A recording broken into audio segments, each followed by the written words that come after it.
Welcome to the evening vlog with Corey Wazinski. Very happy about our next guest, a dear friend of mine, Allie Dubrow.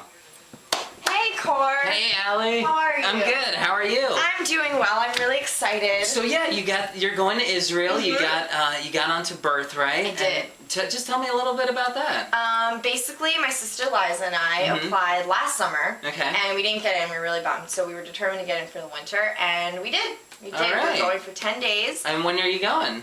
December 7th. Oh. What's the date? December. It's the 17th.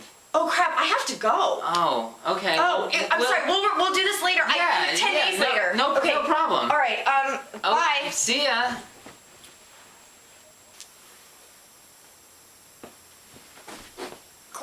Corey. Huh? Oh! Did you fall asleep? I'm back. Oh my God. How did you fall asleep? It's been what, like 3 weeks? Like 2. Okay. But Welcome still. back. Oh, thank you. Welcome Hi. back. Thank you. How's it going? It's going well. I'm a little off from the plane. Well, that's okay. That's Sorry. okay. So you just got back from Israel. I did. That's unbelievable. It was unbelievable. That is okay. So. Do you want to talk about it? Yes. Okay. How did that first morning when you're all getting together? What was just kind of the emotions and? You mean at the airport? And stuff? Yes. Well, okay, so Liza and I, my sister, thought that all the parents would be dropping their kids off. Right. Not so.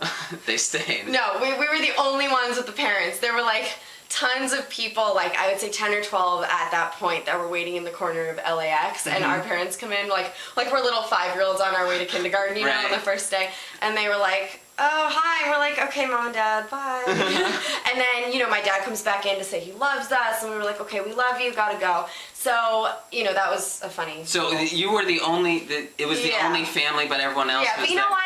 We were leaving the country. I'd never left the country before. Right. Screw the people that thought we were lame. So anyway, so we met a bunch of people. It was a little awkward, as you know, would be for that first couple minutes, like hi, hey, small talk. Hey, yeah. And so we got to know them. We got to know our leaders. Kind of hung out, and then we started going through customs and like passport and security, and they ask you all these questions like, "Are you Jewish?" Yes. Do you speak Hebrew? No. Why not? Really? Yeah. Wow. And they warned us to just be very, you know, serious but, you know, casual about it. Don't joke with them. They're not looking for jokes. Are they in your face about it? No. Okay. I mean, they were partial to, I think, my sister and I, because we were going together as sisters. Right. But they said, you've been bat mitzvah, excuse me.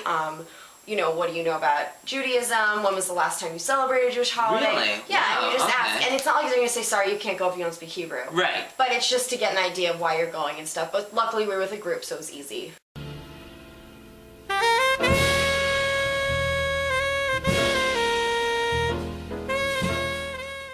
And you need to be a certain you have to be like somewhat Jewish to do Birthright, or? I don't think you can be like a distant Jew. You know, like if you're half, there are a few people that were half.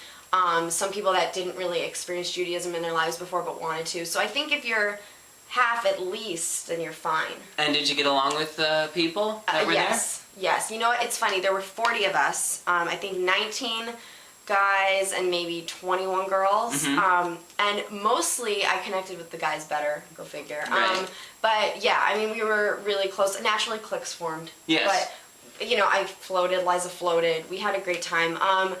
Might be jumping the gun a little bit, but the third, or I think it was the third day, they bring 8 soldiers, Israeli soldiers, to accompany you on your trip. Not for any security reasons. Okay. They don't bring their weapons or anything. Right. But they come, and the point of it is to interact with, you know, Israeli peers, and they come on the trip for 5 days, just like normal. And it's a big privilege for them to be able to get into Taglit, which is birthday. And how were the soldiers like interacting with them? They made the trip. I'm sure they have like amazing stories. Yes. And well, I don't know if you know, but when you finish high school, you have to go in the army as an Israeli citizen. I did not know that. Okay. So when you finish high school, any guy or girl goes to the army. 2 years Guy for and girls. girl. They both have. Oh, wow. Okay. 2 years for girls, 3 years for guys. And then when you're done, you're done. But you're always in the reserves. It's just, and that's another thing.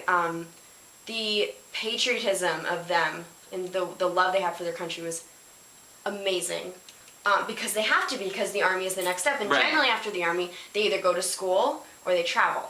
Well, it's nice to see that, because it's really not like that here. There's some people in America. But yeah, a lot of people take our country for granted. It's So a big culture shock. that is interesting. Yes. We're gonna take a break, make sure that we have enough space. So we'll be right back.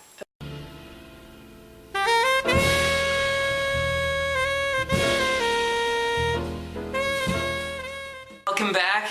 We're here with Allie Dubrow. Yes. Bryn just got back from Israel. Very spiritual place. It's the Holy Land. It is the Holy Land. Do you feel like a different person coming back? I know it's only 2 weeks, but... You know what? A different person, no.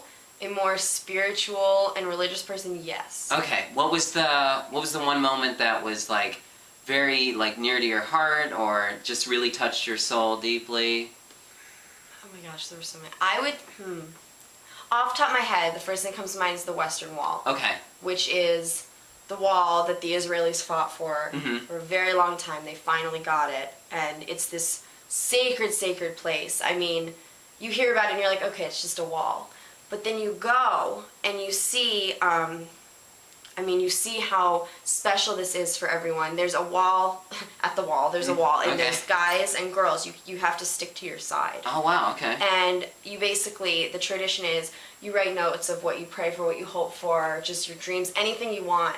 You put them in the slots of the wall. And you go to the wall, and there's I would even probably say millions of notes in the little slits in the wall. Oh, that's beautiful, and right there. Yeah, and you pray, and you do what you feel, and that's it. And what's so interesting is that you're not supposed to turn your back to the wall. It's a sign of, disrespect. Okay. So it's funny, you see these people backing up, and then turning. Okay. Because it's just a religious thing. And to see all these soldiers, you see soldiers everywhere you go. Because they're either on field trips with their, unit, or they're just out for the day, whatever. So you see soldiers all over. But to see soldiers... Around our age?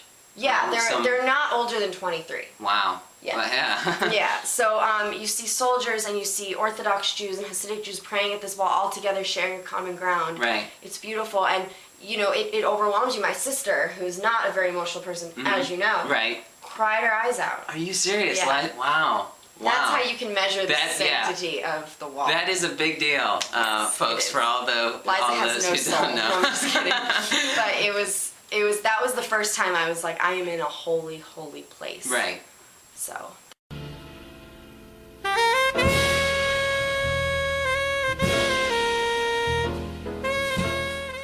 Off the top of my head, I can say we went to Jerusalem first. Then we moved to up north to the Golan Heights, which is like 6 hours away, freezing, really fun. Then we went down to a kibbutz. Okay. And stayed in a kibbutz. That's like a farm? It's basically, yes, like a community of people, nice job, Thank you. that share everything. I mean, it's like a commune. But what's interesting about kibbutz is generally they specialize, each one specializes in a certain thing. So we went to one that specialized in dairy, and they had incredible ice cream. Oh, nice, nice, so perfect. each one has a specialty, and they all share. I mean, it's interesting. It's great to, experience it. I mean, I can't relate to it because it's so beyond what I live in, but it was really fun. Then we went to Eilat, which is a resort town. I can only compare it to Cancun.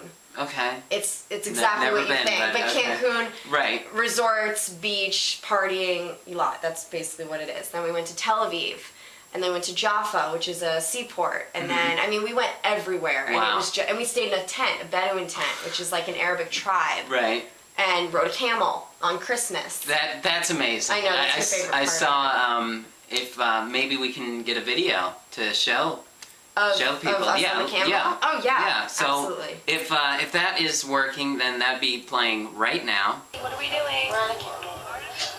Be more enthusiastic. We're on a camel, and here am I. So it's Christmas Day, and we're on a camel. What kind of sense does that make? Any hopes for 2010? I have a lot of hopes. I like short term. I'm going to learn Hebrew. Like I'm planning on being fluent in it. Excellent. Thank you. I'm trying to be a better Jew. I'm not going to go all nuts with it, but I want to take it more seriously. If you call yourself a Jew, I think you should at least know what you're doing. Right. To be honest, we don't. Not as much as we should. So I'm trying to do that. Go back to Israel. Things like that.